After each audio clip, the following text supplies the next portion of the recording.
అధికార యంత్రాంగాన్ని ఉపయోగించుకోనో లేకపోతే దానిల మీద డిపెండ్ అయ్యో నడిపే చంద్రబాబు నాయుడు గారు లాంటి వాళ్ళకైతే ఉక్రోషము ఆవేశం వస్తాయి. అది 2019లో పోయి మీద పడినట్టు ఖర్చేట్టు మీద పడినట్టు అట్లా పడతారు. కానీ జగన్మోహన్ రెడ్డి గారు దాన్ని పెద్ద వేరే రకంగా కూడా చూడట్లేదు. దాని ఎన్నికల కమిషన్ ఇండిపెండెంట్ బాడీ, దాని విచక్షణ అధికారం వాళ్ళ దగ్గరికి వచ్చిన దాన్ని బట్టి ఇది అవుతుంది. మా వైపు ఆర్గ్యుమెంట్ ఉంటే మేము చేస్తాం. అయితే వీళ్ళు కంప్లైంట్ ఇచ్చిన వాళ్ళలో మీరు గమనిస్తే మైనారిటీకి చెందిన అధికారులు, ఎస్సీ అధికారులు, సిన్సియర్గా చేసిన అధికారులు వాళ్ళు ఉన్నారు.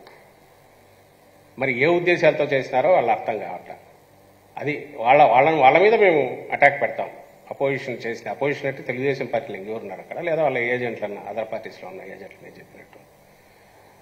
రెండవది నేను పాయింట్అవుట్ చేయదలుచుకునేది అంటే పురంధేశ్వరి పెట్టిన లెటర్ ప్రకారం అయితే రాష్ట్రంలో ఆఫీసర్లు అందరూ అమ్ముడు పోయినోళ్ళే. మరి ఇదే ఆఫీసర్లే అంతకుముందు కూడా ఉన్నారు. ఆమె మొత్తం లిస్ట్ అవుట్ చేసింది కంప్లీట్. ఇంకా వాళ్ళ కోరిక లేదా రామోజీరావు కోరిక వీళ్ళు కూర్చొని రాస్తుంటారు అనుకుంటా. టీడీపీ ఆఫీస్ నుంచి తయారవుతుంటాయి, రామోజీరావు ఆఫీస్ నుంచి తయారవుతుంటాయి. ఇంకా వీళ్ళ దీంట్లోకి ఎవరంటే తీసుకొచ్చేసి ఏ మార్గదర్శి ఆఫీసో ఈనాడు పేపర్లో మేనేజర్లను వాళ్ళని తెచ్చి పోస్టులో పెడితే అప్పుడు మనసు శాంతిస్తుందేమో, లేదా దీనికంటే భిన్నంగా ఎక్కడ చంద్రబాబు నాయుడు డిక్లేర్ చేస్తే అప్పటికి వాళ్ళ మనసు శాంతిస్తుందేమో అనిపిస్తుంది. అంటే నువ్వు అధికారంలోకి రావాలనుకుంటున్న పార్టీ అయితే, మొన్నటి వరకు నువ్వు అధికారంలో ఉన్న పార్టీ అయితే అప్పుడు సర్వీస్లో ఉన్న అధికారులే కదా ఇప్పుడున్నారు. మేము అనట్లేదే వీళ్ళందరూ ఇదిగా ఉన్నారని చెప్పి. ఇప్పుడు మేము చూస్తున్నాం అంటే ఆ రోజు మరి మీరు అట్లే ఇది కదా, ఎవరో ఎముకలు మెళ్ళేసుకొని తిరిగే వాళ్ళు చూపండి, వద్దని ఎవరన్నారు. మీరు చూపిన వాళ్ళు ట్రాన్స్ఫర్ చేస్తున్నాం అన్నారు, మేమేం కామెంట్ చేయట్లేదే. వాళ్ళు ఎముకలు మెళ్ళేసుకోవట్లేదు, ఎవరు కాకపోయినా మీరు చేస్తున్నారు. ఎలక్షన్ కమిషన్ డిస్క్రిప్షన్తో ఇచ్చేస్తుంది. మేము దాని మీద కానీ ఎన్నికల కమిషన్ మీద కానీ మేమే మాట్లాడట్లేదే. ఇట్స్ ఒక third party independent agency, constitutional body, దానికి రెస్పెక్ట్ ఇవ్వాలనే మినిమం ఇది మాకుంది, మీకు లేదు, తెలుగుదేశం పార్టీకి లేదు.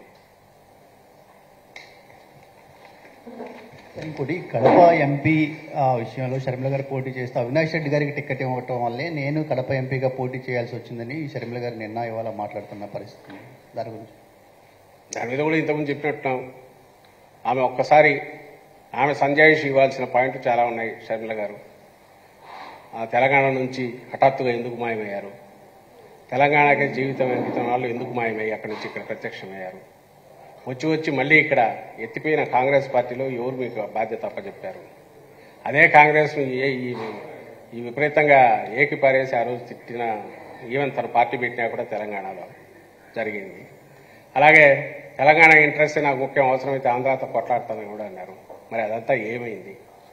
ఓ పెయిడ్ ఆర్టిస్ట్ లాగా ఎందుకు ఈరోజు మాట్లాడుతున్నారు? వీటికి ఆన్సర్లు దొరికితే ఈ వివేకానంద రెడ్డి హత్య, ఆమె తీసుకున్న పాత్ర, దానికి ఆన్సర్ దాంట్లోనే ఉంటుంది.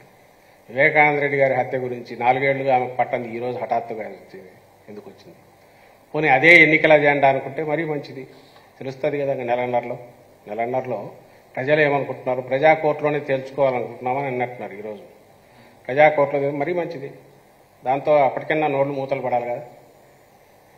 రేపు ఈ ఎన్నికల్లో తెలుస్తుందిగా.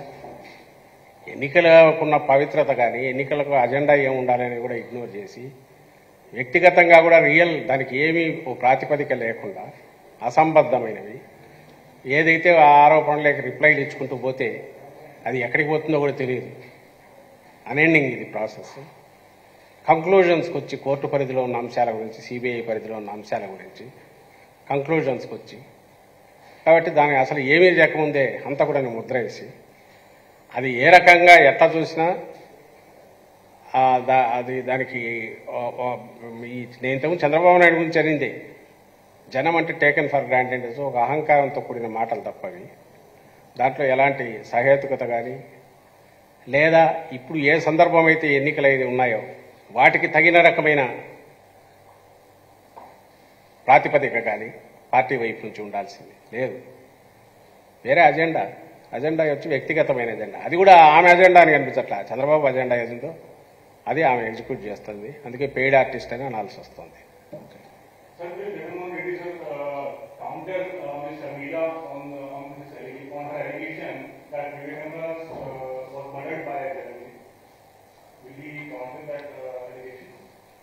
That will be settled in the court of law, whatever that is happening. And politically, if we go on answering every silly questions and wild allegations, that will end nowhere. We will miss the real test and miss the whatever the public expect, that we should talk about the public and public agenda, people's agenda. That is our main focus during the elections, and anybody's focus should be the same. That's what we feel. If we leave that and if you go on with a personal agenda, that will become a personal agenda, and whatever that is appropriate action that should be initiated, that obviously we will initiate. Our candidate as well as our party, we will initiate those actions.